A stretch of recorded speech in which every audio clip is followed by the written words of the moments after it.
All right, YouTube, how you doing? Welcome back to the channel. It is Wednesday, September 17th. We got a full MLB slate to dive into in today's video, like we always do. I'm going to dive into each and every one of these games. I'll give you my prediction on the side. I'll give you my prediction on the total. We'll talk about any other plays like player props that we like within the game as well. But as always, guys, keep an eye down on the pinned comment of this video. That's where you'll find all of my final plays, so I'm actually rolling with myself. If you do want to fade me, all of that absolutely free down in the pinned comment.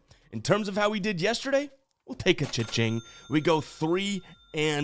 That now puts us on a 9-1 little run in the MLB.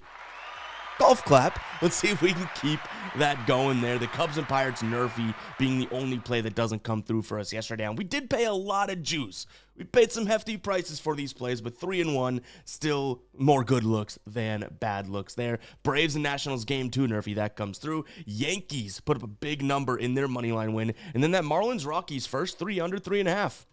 That comes through. They did have 3 runs in the top of the third, but because they're in Coors, we got a bigger number, right? So very, very excited about a 3-1 night and a nice little 9-1 run. Guys, hit that like button, hit that subscribe button. Before we do dive into these games, I want to let you know that our NFL content, it is Wednesday. Our NFL content is starting to roll out at 12 p.m. Eastern today, H2H between me and Tassos, in which we battle it out each and every week in our NFL picks. That goes live at 12 p.m. We have a blast on this episode. We're starting to go at each other's throats, but maybe not so much this week. You'll have to see for yourself. And then at 3 p.m., we have our Thursday Night Football Plays video going live as well. Tons of other NFL content and college football content coming out throughout the next couple days as well. So keep an eye out for that. But all right, what do you say we go ahead and dive into game number 1 here?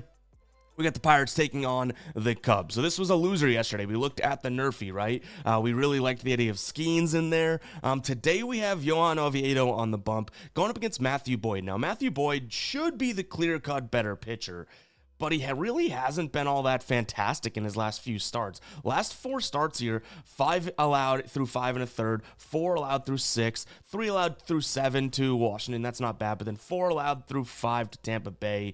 Only averaging, like 3 strikeouts per game as well. I don't have the most faith in him, but I do think he's a little bit better than Oviedo, who actually has been good, but these are 2 offenses that are on 2 different, sides of the spectrum, right? I think this Cubs offense is rounding into a pretty damn consistent offense lately, and the Pirates not so much. So for me, I still lean towards the Cubs as well as the team total over. Matthew Boyd does worry me a little bit, and I will say and give credit where it's due, the Pirates actually hit lefties a little bit better than righties, but I still just can't seem to get there. Yeah, it is a lot of juice if you do like the Cubs. I think you can get them at like minus 145, but it's still the spot that I would look. Their bullpen, yes, they pitched Kittredge, Keller, Thielbar, and Pomeranz yesterday, but none of those guys pitched the day before. I think actually Keller pitched like 4 pitches. So they could probably still use some of those high leverage arms if they need them. If you're worried about the bullpen or worried about the pitching, don't mind the idea of taking a peek at Cubs team total over.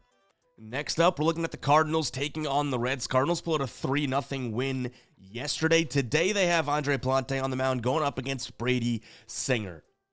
I would put both these pitchers in the same category. As of lately, I guess you could say Brady Singer has been pretty good. Last 5 starts here, 1.6 ERA. His worst start in his last 5, though, did come against this St. Louis team. And when I say worst start, I mean 6 innings pitched, 3 earned, 8 strikeouts, no walks. Like, it was still a pretty damn good start, right? I do like the idea of Singer pitching well today, just due to the fact that he's going to throw that slider and sinker combo. This St. Louis team is dead last 30 days at hitting that sinker, and I don't really trust their offense altogether. I mean, realistically, if you look at what they've done in their body of work, they're kind of all over the map in terms of offense, right? 3-6, 3-8, 2-2, 3-2, 4-3. Now, they are putting up some digits, but a lot of those are 2s and 3s, right? The Reds, we kind of talked about it yesterday too. Very, very volatile. I think that they have a little bit more talent on the offensive side, but their offense has been kind of all over the place as well. I expect both pitchers to come in here and pitch fairly well, but I do lean towards Cincinnati ever so slightly. So give me the Reds as well as the under 8.5. I don't mind the first 5 under either. And then, yeah, maybe sound the psycho alert alarm for this. Ellie De La Cruz, I don't mind his unders. He's going to see a ton of fastballs, a ton of sliders, and a ton of knuckle curves. Sinkers as well, but 3 of those first 4 pitches I just named in the fastball, slider, and knuckle curve, he really has been struggling against in the last 30 days. Based on our Score Predicts algorithm right now, we have him out of 10 at a 2.2 pitch mix rating. So yes, I sound the cycle alert alarm because he's one of the brightest stars in this game, but don't necessarily mind his unders today. I will throw in the caveat that I like his unders in terms of like hits, runs, and RBIs because you're getting plus money. If you have to dip into like the minus 115 range, it's probably something that I'm less excited about. You know what I mean? So the plus money is what's really making this stand out to me on the page. All right, real quick, guys, before we do move on with the rest of the games, I want to talk to you about ESPN Bet. They have made so many cool upgrades. I've talked about them on the channel before here. Two things I want to mention. First off, they do have a new users play 10, get $100 in bonus bets, right? That's an unbelievable sign-up offer. That in and of itself is worth going over and checking out with the link down in the description as well as the pinned comment. But all these graphics you'll see to my left, your right, is all about how they've personalized their app. And this is most of the fan center, which is really, really cool because it can kind of go in two ways that I want to talk about here. One, it ties to your fantasy team, allowing you to build some parlays based on your matchups, based on your teams, and all that stuff. Why not double down on the team that you already drafted? You clearly like those guys, right? But what I think they've done the best in terms of their upgrades in the last year, and by the way, ESPN has said themselves that they don't think that they had the best product on the market a year ago, and they knew they had to make some changes, which they did. They have personalized the crap out of the homepage and the interface to help users like me and you find the plays that they like. If you like first 5 plays, ESPN's going to do their best to help you find those so you don't have to dig through a million different pages to get to where you want to get, right? It's really, really cool. They also have stats in there, so you can now go in and do a little bit of research while looking at the book. Absolutely awesome stuff, guys. I think more books need to do stuff like ESPN is doing, meaning they kind of personalize everything and make it really modern and, you know, give us sort of the product that is fun to use, right? So go ahead and check it out. That link will be down below in the description as well as the pinned comment. Again, ESPN, go check it out, guys. I always tell you the more the merrier in terms of books because you'll be getting the ability to odd shop and everything like that. So check it out. Link down below in the description as well as the pinned comment. Let's jump back into these games.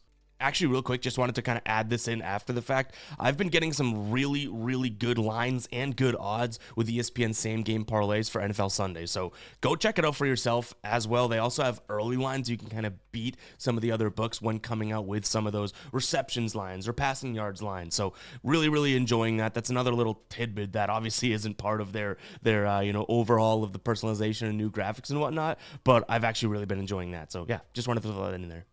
White Sox taking on the Orioles here. On the mound is going to be Martin Perez going up against Tyler Wells.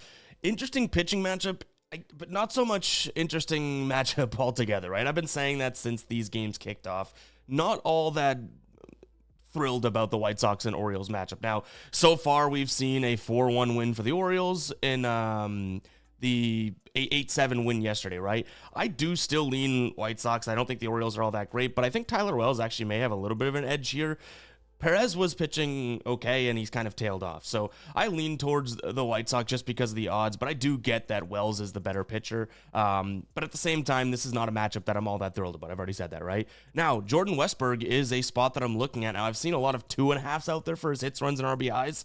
Trying to see if we can snag a 1.5 because I do really like his matchup today. He's going to get a ton of sinkers. He hits that well. He'll get the cutter. He hits that really, really, really well. So this is a guy that I'm definitely keeping my eye on. Obviously coming back from missing I think like a month, right? So a little interesting to take his overs, but looks like he's going to be back in the lineup today. He had a run yesterday. Kind of expect him to have a hits, runs, or RBIs over 1.5 today. So I do like the matchup from him. Overall, you know, you look at him from a left-handed pitcher perspective, he hits that better. Perez struggles against righty bats, so again, all of that stuff is very good. I talked about him hitting the sinker pretty well, 415 WOBA on the season, and then the cutter, 452 WOBA. So yeah, like both those spots, if we look at his hits, runs, and RBIs, but I guess also the White Sox, just because you're getting some plus money in a winnable matchup, I guess.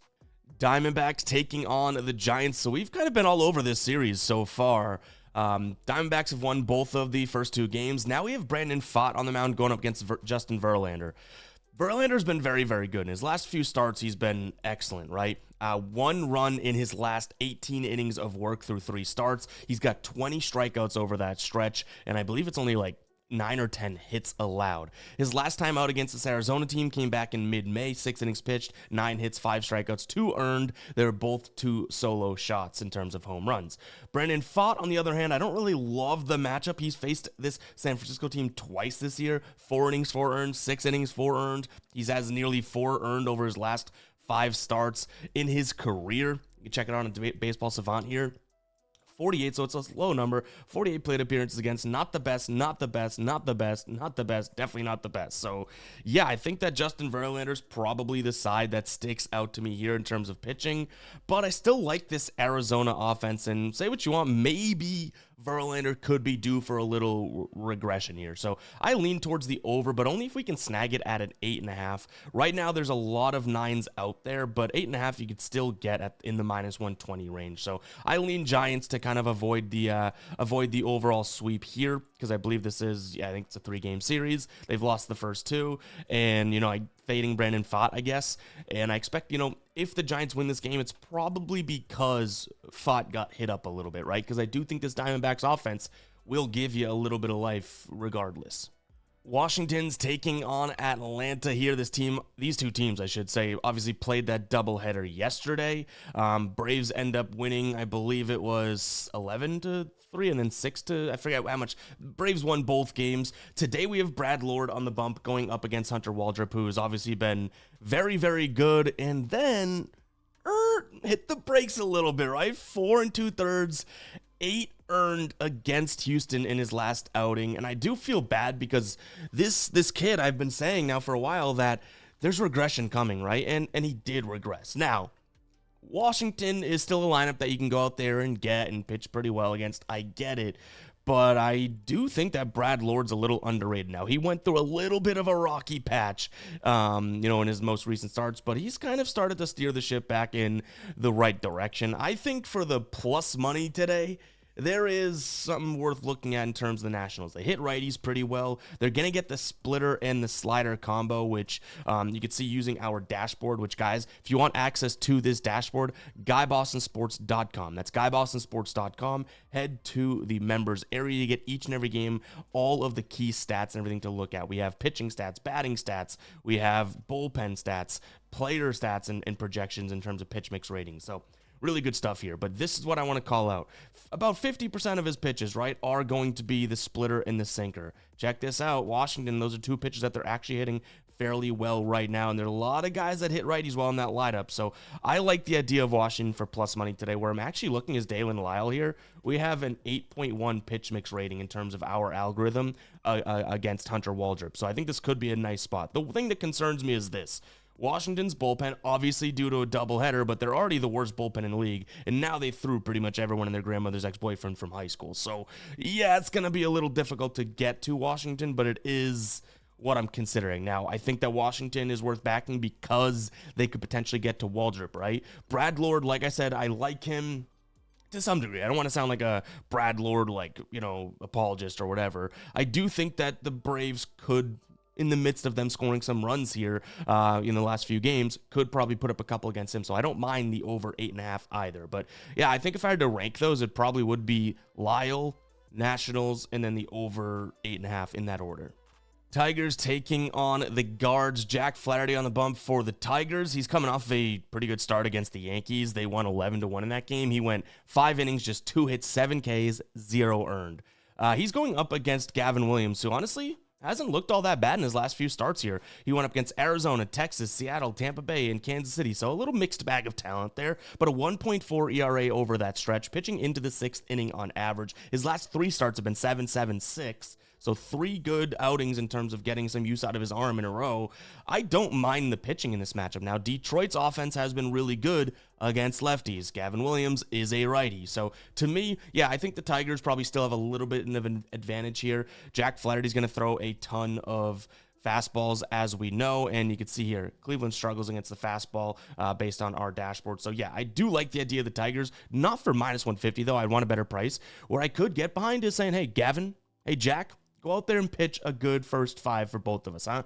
Under 4.5 is something that I'm considering here. So, yeah, I probably could get behind like the full game under as well, because I don't mind that Cleveland bullpen, but they threw 6 arms yesterday, and all those guys pitched in the teens, and the Detroit's bullpen's been up and down. So I like the idea of just isolating this to the starters. Jack Flaherty this season, 62% of his games have gone under in the first 5, 56 when at home. I'm a little worried because he had 4 straight home starts right now that have not gone under, but Gavin Williams should be able to hold down the fort here. His last 10 games here, 7 of those on the road have gone under, so I like the idea of that 70% of your last 10 road games. So first 5 under, definitely something that I'm considering today. All right, we got Lucas Giolito taking on Mason Barnett here. Red Sox taking on the A's. Low scoring game yesterday, right? 2-1 win for the A's. That was Springs and was it Connolly Early? Yeah, the young kid pitched for the Red Sox. I would say that this is a Red Sox spot. Lucas Giolito's been pitching pretty well. Mason Barnett, not so much. The problem is you're going to be paying a hefty price tag no matter what you look at. So I still do lean Red Sox. I think they put up some runs today. I think there was more of an anomaly that they put up 1 run yesterday. So to me, yeah, they're getting a guy that's going to throw a ton of fastballs. They hit the fastball really well. They also hit the slider really well. That's his number 2 pitch. So to me, decent spot here. Now, Lucas Giolito, I will say he throws a ton of fastballs as well, right? A's hit the fastball well, but they're dead last against the slider last 30 days. That is his number 2 pitch. So I think that that'll come in clutch to kind of put the Red Sox on top. The problem is this Red Sox team, minus 170, that's a lot. I mean, you can get minus 162 right now, which I actually do think is probably worth it because most books are in the minus 170, late minus 170s, early minus 180s. But still, that's a big price tag to pay when, this is a legitimate offense on the A's side of things. I know they only scored 2 runs yesterday, but timely runs, if that. So Red Sox and their team total over is what I'm considering here. Maybe the team total over if you just think they're going to go out there and score today, and we don't have to worry about the A's offense. We got Tampa Bay taking on Toronto. This is a 6-5 win for Toronto yesterday. Seymour on the bump here for Tampa Bay, going up against Kevin Gausman. Seymour actually has some alarming home numbers. Obviously, not a ton of data in terms of starts, but just in general. Gausman has been pitching really well. 7, 8, 9 innings in his last 3 starts. 1-1-0 earned. That was against Houston, Milwaukee, and the Yankees. So Gausman's on one right now. I do still think, looking at this, the Toronto offense is the biggest piece of the puzzle as in terms of what gives them the edge. So I lean towards the Blue Jays. I wanted to get to the Rays today because I feel like it's a sneaky spot, but I really just couldn't. I lean towards the Blue Jays as well as a potential lean towards their team total over. Now, 2 bonus player props that I was not able to really get behind, but I'm almost like leaning towards the lean, okay? As weird as that is, comment lean if you made it this far in the video. Talking about leaning in terms of sports, not the other type of lean. But these 2, I'm close to. I just don't know if I can fully get there. We have Yandy Diaz over 1.5 hits, runs, and RBIs, and then Junior Caminero.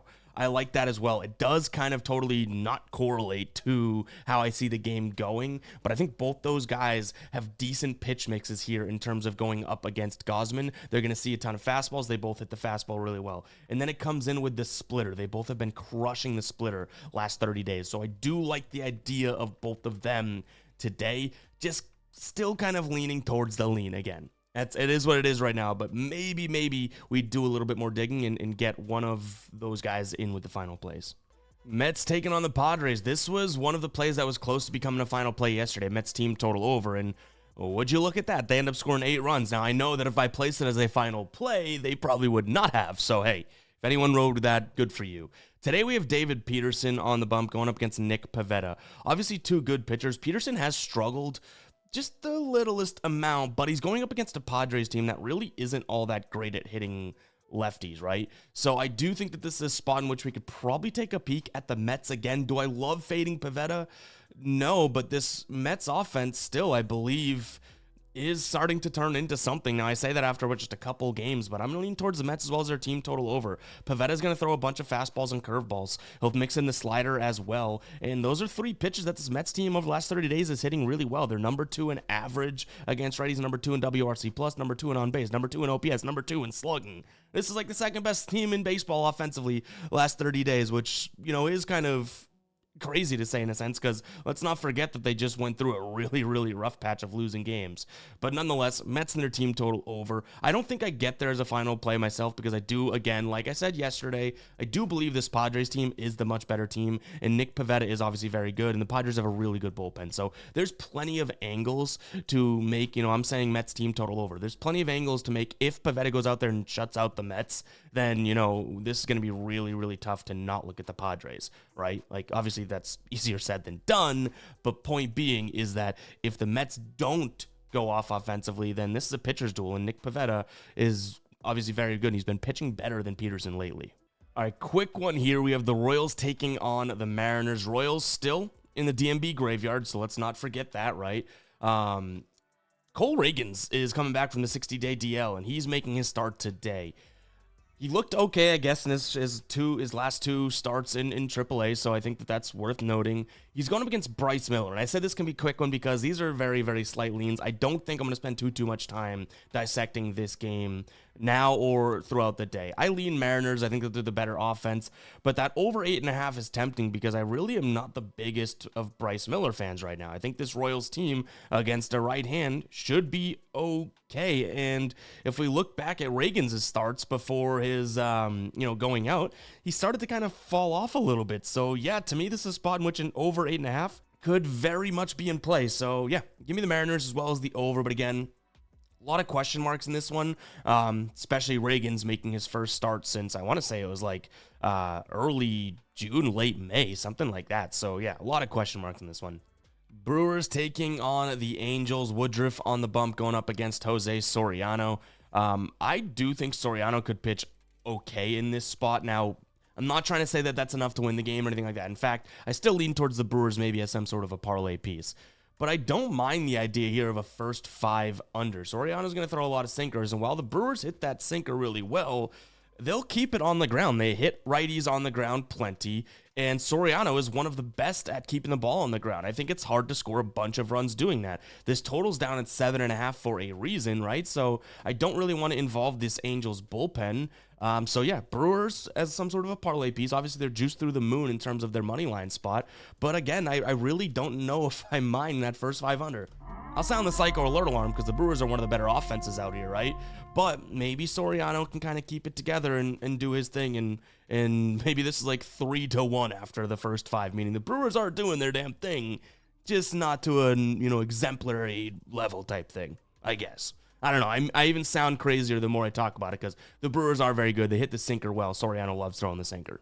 Maybe I am psycho, and the psycho alert alarm from the soundboard is warranted. Twins taking on the Yanks. This is one of our dubs. Yesterday, the Yankees come through. Now, they made us, palpitate a little bit here, but they end up pulling out the win. They win, 10-8, 10-9, something like that. Today, they have Luis Gil on the bump. He's going up against, I want to say it was Taj Bradley, and that is correct. I think that there's obviously a starting pitching advantage for Luis Gil. Now, he's coming off of a fantastic start in which they took him out against the Red Sox. He was in the middle of a no-hitter. I was watching this with my dad, and we were out watching this, and he's like, you think they take him out? I was like, yeah, hell, no. Do you think he comes back out? And I was like, yes, you have to bring guys out in the middle of a no-hitter, right? Well, and they didn't. The problem is his walks, right? And Luis Gil's always going to seem to walk guys. So I still lean the Yankees, like I said. I think there's a pitching advantage here, but Minnesota actually has been walking the 5th most last 30 days, the 6th most against righties in the last 30 days. So no command from Gil could lead to some walks against the team that, yeah, they might actually walk. Right now, his line's at 2.5, but you're getting plus 135. Don't necessarily mind that. I'm kind of hoping to get a 1.5. Like when we laddered him a couple weeks ago at 1.5, 2.5, and 3.5, and he had 4 walks, it was amazing, right? I think that was against Toronto.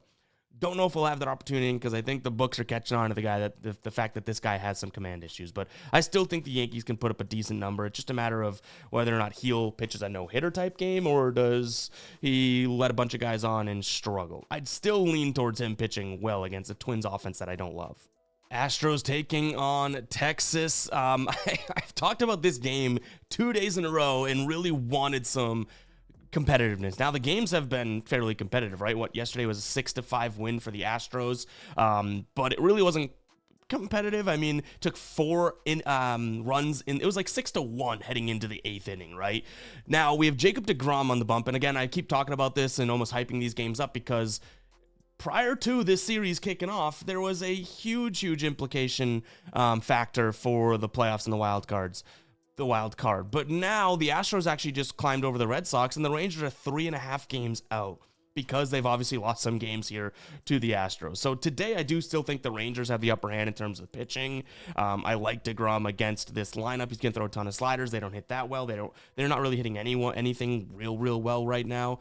But I also lean over 7.5 because you have Christian Javier on one side. I don't know if I fully trust him. And I think this Texas lineup was heading in the right direction and kind of came to a little bit of a halt prior to or just at this series, but they scored 5 runs yesterday. In the 8th inning, they scored 4. Maybe a little momentum's coming behind them, and you could say the same thing about this Houston offense, right? So I think we could see some runs today. Like, even though we have a good pitcher on the mound and everything like that, I wouldn't be surprised if we see some runs out of both teams overall, especially in a game in which I still do think has a little bit of intensity behind it, just not as much at this point. All right, next up, we have the Rockies taking on the Marlins. We got McCade Brown on the bump going up against Ryan Weathers. So Ryan Weathers, I don't know, no pun intended, but don't know whether or not to trust him. He's a decent enough pitcher. He's got 6 starts under his belt, just came back and had a good start on, I believe it was last week, right? September 11th. 5 innings pitched, 0 earned, 4 strikeouts. I could see him pitching fairly well against this Colorado team. He's going to throw a lot of fastballs, changeup, slider. None of those pitches worry me all that much. So I do give a little bit of an edge to the Marlins here, but not to the price that they're at.